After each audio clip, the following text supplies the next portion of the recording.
What is up, YouTube? MK40 here.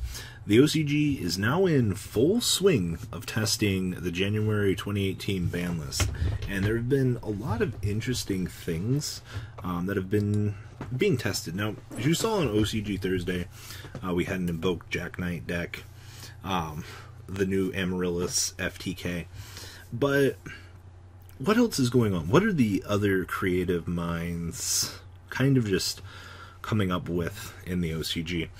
Well, in the beginning of last format, before Spyrals kind of took over, we were starting to see Fluffals being that rogue meta choice. The deck does not need links to survive. Actually, it'd be nice if they actually had a link monster. And I'm actually kind of surprised that they didn't give one to Fluffals. But Fluffals is that archetype from the TV show. So I wouldn't expect a Fluffal Link monster anytime soon. But they need to produce one for this deck that will help it. Much like Alistair the Invoker does for the whole Alistair mechanic. Because really interesting for them to get one. But the adaptability and things that Fluffals had, much like Zodiac, being able to continuously rotate on the same monster in that extra deck monster zone, kind of gives this deck, well, the ability to survive and adapt. And this deck has always been more of an OTK-based deck than really just a controlling deck. And that's one of the cool things, one of the bad things about Fluffals is you're an OTK-centric deck with a little bit of control built into you, because you have to get around these situations. And honestly, going into a format where there's no longer Spyrals, everyone's forgot how to play Yu-Gi-Oh! The last 3 months because it's just been constant getting beat upside their head.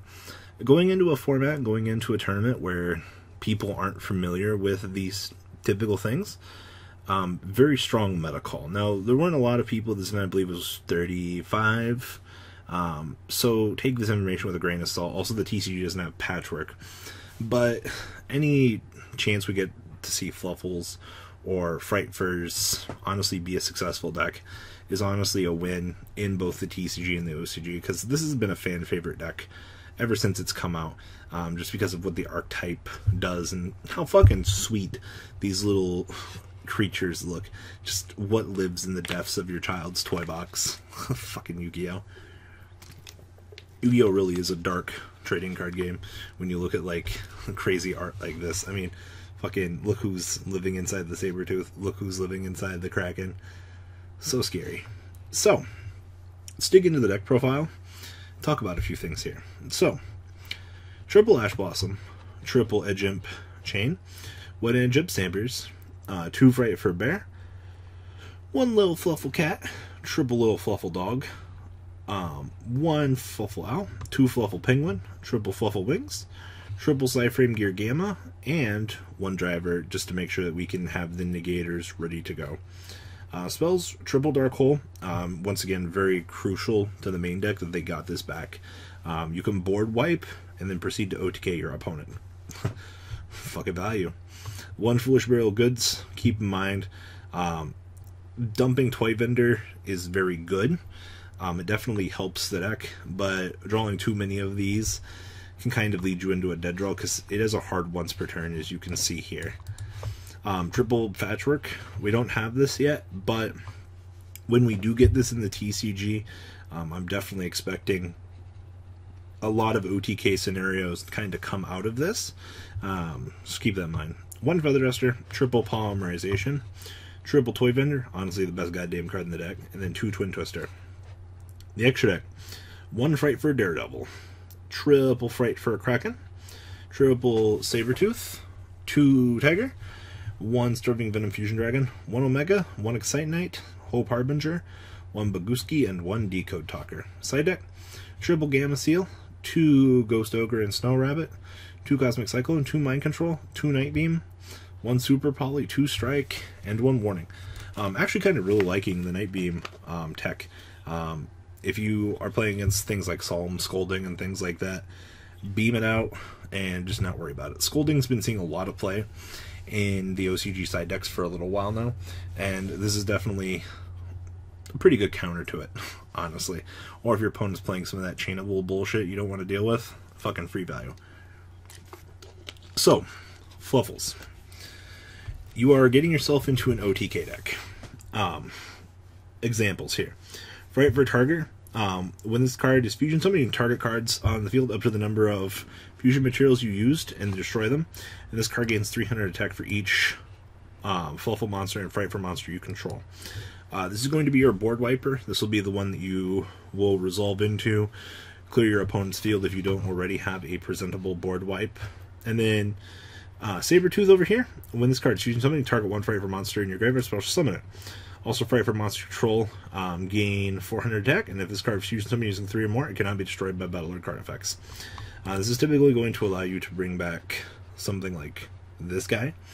Also, we can recur Kraken. Kraken, once per turn, you target one card your opponent controls, send it to the graveyard. This card cannot attack directly the turn that you activate this effect, which is fine. And this card can make a second attack during each battle phase. Once per turn, at the end of the battle phase of this card battled, you can change this card to defense modes. Typically, if you have to go into Sabertooth plus this is 44 plus 24. Any other monster should get you into a near OTK range of your opponent.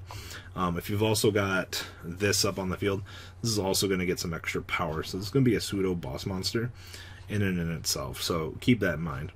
And then, of course, Daredevil. It's one edge up monster plus one Fluffal monster, so any Fluffal you got. And when this card destroys an opponent's monster by battle, you get to ping your opponent for 1,000. And if this card is destroyed by battle or leaves the field, you can inflict 500 damage to your opponent for each Fright for monster in your graveyard.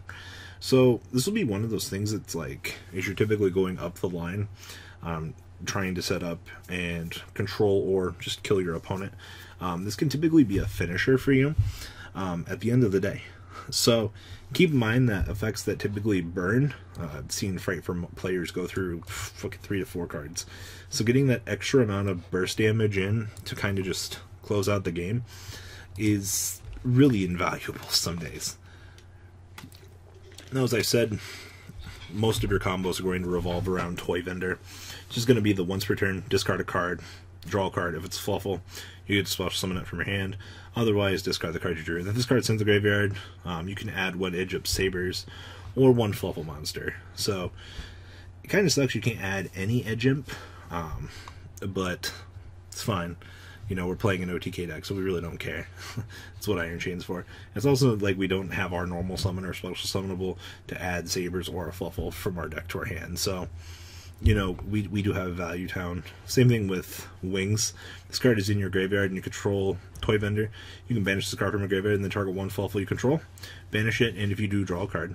Then you can send one Toy Vendor you control to the graveyard, draw a card, and of course, Toy Vendor is going to trigger, allowing you to search. So, just the combo ability, like they designed this deck correctly with the full intent of allowing you to get all the resources to OTK your opponent. I think that's why I like it the most. Alright, let's shuffle this up and kind of take a look at what's going on here. Ooh, we got to the Penguin and the Toy Vendor. Alright, and fortunately enough, if we're going first, we can discard and resolve and grab our Penguin. I definitely like that. Wish we could get to fucking Patchwork though. Gamma is actually really good. So I'll probably start off with goods here. See if our opponent wants to bait out the Ash Blossom. If they do take the bait, well, you know, sorry, you're gonna get gammed. I definitely like the fact that this with like a Toy Vendor, because your opponent's probably gonna attempt to stop the search of this almost 95% of the time. So you're gonna punish your opponent with Gamma, because you can, because it's just how this deck works. This is a little bit more standard of a hand. Stupid Edge Imp Chain. But what do you guys think about Fright Fur's Fluffals? You know, it's like the long forgotten OTK deck in the last few formats. Like I saw this deck at the beginning of Master Rule 4 doing a lot. And then as Master Rule 4 kind of took over, people were like, oh, you know, Zodiac, Spiral, they're just infinitely better than Fluffals, but give this deck a shot. I mean, having an engine that lets you be like a +6 on your opponent and then convert that into killing your opponent, you know, seems valuable. You know what I mean? So, down in the comment section, Tell me you guys think. OCG, you guys got to keep on keeping on with these super crazy deck profiles, because I'm loving the chance to check these out every week. Alright guys, I'm out. Have a good day. And have a good new year, honestly. The ride never ends, guys. Make sure you enable those notifications to get the latest videos that are being posted on this channel. Make sure you guys check out VanCole40 for my Cardfight Vanguard channel. And join me and House of Champions on the Zodiac Duelist TV Twitch stream. We'll be interacting with our audiences. And please check out No Limit Gaming and LGTCG.com for the cheapest trading cards on the market. Thanks for watching, guys, and please have a good day.